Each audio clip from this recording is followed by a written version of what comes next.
Bonjour et bienvenue dans la web-série Protéines quand je te sème. Cet épisode est consacré à la févrole d'hiver.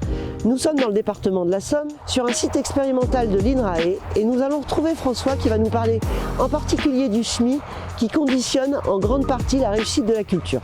Bonjour François, content de te retrouver. Alors cette fois-ci, je veux tout savoir sur la févrole et j'ai cru comprendre que tout ou presque se joue à l'implantation. Alors bonjour Hélène, effectivement parmi les protéagineux, la févrole est la graine la plus fragile avec un gros PMG qu'il faut implanter en profondeur. Donc nos conseils entre 6 et 8 cm de profond pour maximiser la terre fine autour de la graine et surtout un bon rappuyage pour éviter les problèmes de froid. Et est-ce qu'il y a d'autres prérequis à considérer ? Alors effectivement, à côté de la profondeur, la densité de semis est vraiment primordiale. La févrole d'hiver est une graine qui ramifie, donc elle va avoir plusieurs branches. L'intérêt est de laisser beaucoup d'espace autour d'elle pour qu'elle puisse bien se développer et aussi pour pouvoir laisser circuler les insectes pollinisateurs. Et si je me loupe, je risque quoi ? Alors les problèmes liés au semis sont importants sur la févrole. Une surdensité va entraîner une perte de rendement, car il faut savoir que la févrole fait une grande partie de son rendement sur les gousses du bas. Une surdensité va directement impacter sur le rendement. Et pour la profondeur, si les graines sont implantées en surface et que la terre ne recache pas bien les graines, on a des gros problèmes de gel. J'imagine que le type de semoir a aussi toute son importance. Exactement Hélène. Le semoir est l'élément clé de la réussite de la févrole. Et je te propose d'aller voir Claude pour nous en dire plus.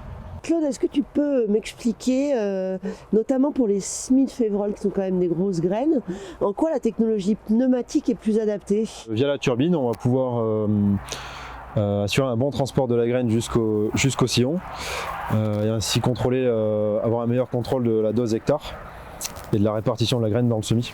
D'accord, merci Claude.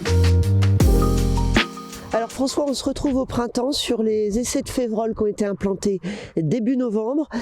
Claude nous parlait de l'intérêt du semoir pneumatique pour une bonne répartition du semis sur le rang. Qu'est-ce que tu peux nous en dire aujourd'hui ? Alors oui, effectivement Hélène, l'exemple est très visuel ici, avec un semoir mécanique et un semoir pneumatique. On est venu agrandir l'espace interrang, on a une très bonne répartition des graines sur le rang et on a aussi donc maximisé l'espace autour de la plante, notamment pour la circulation des pollinisateurs. Au niveau du rendement, on va s'y retrouver ? Alors oui, effectivement, on a des plantes qui vont avoir des meilleures ramifications, plus de gousses par plante et donc un meilleur rendement.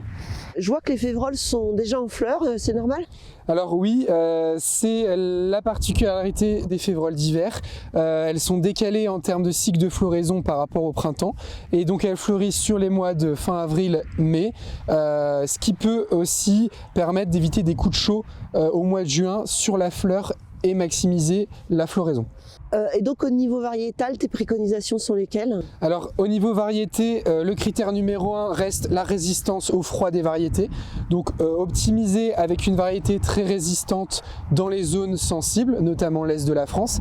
Et à l'inverse, sur des bordures maritimes, aller chercher des variétés plus précoces pour éviter la floraison dans les coups de chaud du mois de juin. Merci François pour toutes ces explications. J'espère que cette vidéo vous a plu. Vous pouvez retrouver plus d'informations en commentaire.